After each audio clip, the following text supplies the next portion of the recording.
আমাৰ ভূপেন বৰা ডাঙৰীয়াৰ নেতৃত্বত ৰাজীৱ ভৱনত যিটো ৱাৰ ৰুম বনোৱা হৈছে ইলেকশ্যনৰ কাৰণে সেইটোক লৈ পেলাই পীযুষ হাজৰিকা বা তেওঁৰ লগৰ যিবিলাক দাদা ব্ৰিগেডৰ মানুহবিলাকৰ থৰহৰি কম্পমান হৈছে সেইকাৰণে আজি তাৰিখত আমাৰ কংগ্ৰেছৰ কোনো কৰ্মী হতাশ হ'ব নালাগে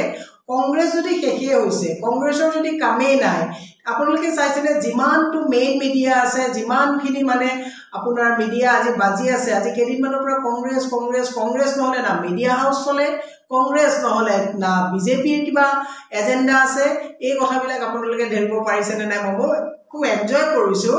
যে পীযুষ হাজৰিকা ডাঙৰীয়াই কৈছে ৱাৰ ৰুম খুলি তেওঁলোকে কি কৰিব যুদ্ধ বিগ্ৰহ কৰিব নেকি আমি হাঁহি ফূৰ্তিকে কৰিম আৰে পীযুষ হাজৰিকাক মই এটা কথা কৈছো স্কুল বন্ধ কৰিছা মদৰ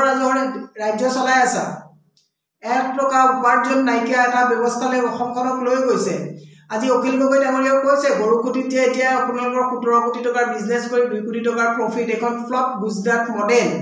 আপোনালোকৰ ধাৰৰ ওপৰত ধাৰ 1,48,000 কোটি টকা ধাৰ তাৰ পিছত আস্ফালন কৰিবলৈ লজ্জাবোধ কৰিব লাগে ৰাজীৱ ভৱনত ৱাৰ ৰুমত আমাৰ যি প্ৰস্তুতিয়ে নহওক আপোনালোক সংকিত কিয় হৈছে আৰু একেটা ফৰতে আপোনালোকৰ ভাতৃ AIUDFৰ বৰভূঞা ডাঙৰীয়াও একেটা ফৰতে পীযুষ হাজৰিকা ডাঙৰীয়াই কোৱা দিয়ে কথা ক'বলৈ বিচাৰিছে আমি আপোনালোকক জনাই দিব বিচাৰিছো যে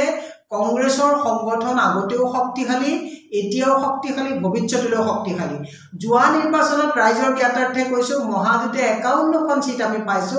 18টা সিটত প্ৰায় 400 500 1000 ফুটৰ ব্যৱধানত আমি হাৰিছো এবাৰ 5খন ৰাজ্যত আমাৰ যে নিৰ্বাচন হৈছিল তাত আমি হাৰিছো 3খন ৰাজ্যত কিন্তু আমি 10 লাখ ভোট বিজেপিতকৈ বেছি পাইছো এখন বাকি ফাকি এখন মানে ৰাইজক ভেলকি বনোৱা গ্যাৰান্টি দি পেলে গ্যাৰান্টি কয় যে মোদি গ্যাৰান্টি কোন সা মোদি গ্যাৰান্টি 2 কোটি চাকৰি গ্যাৰান্টি হল নেকি 25 লাখকে চাকৰি দিম বুলি যে হিমন্ত বিশ্ব শৰ্মা আস্ফলন কৰিছিল চাকৰি 25 লাখটো হোৱাটো বাদে দিও ইমানখিনি দিনত 1 লাখ চাকৰি সম্পূৰ্ণ কৰিব পৰা নাই তাৰ পিছত আপোনালোকে কংগ্ৰেছক কটাক্ষ কৰিবলৈ লজ্জাবোধ কৰিব লাগে মই এই কথাটো আপোনালোকক আজি ইয়াৰ পৰাই কলো মই কংগ্ৰেছৰ কৰ্মীসকলক এটা কথা ক'ব বিচাৰিছো যে যিমান পীযুষ বা দাদা ব্ৰিগেডৰ মানুহবিলাকে কৈ থাকিব আপোনালোকে হিমান শক্তিশালী আৰু মজবুতিৰে আপোনালোকে সংগঠন শক্তিশালী কৰি এওঁলোকে শিকা দিবৰ কাৰণে ৰাজনৈতিকভাৱে সফল হ'বৰ কাৰণে মই আহ্বান জনাইছো ধাৰত পুত খাইছে গোটেইখন বাকি লগাইছে তাৰ পিছত আপোনালোকে কংগ্ৰেছক কটাক্ষ কৰে আৰু মিডিয়ায়ো আজি তাৰিখত যে 42% ল'ৰা ছোৱালীৰ যে চাকৰি নাই যুৱ প্ৰজন্মৰ অসমত স্কুল বন্ধ হৈছে প্ৰশ্ন কাকত পৰীক্ষা দিনাখনে লিক হৈছে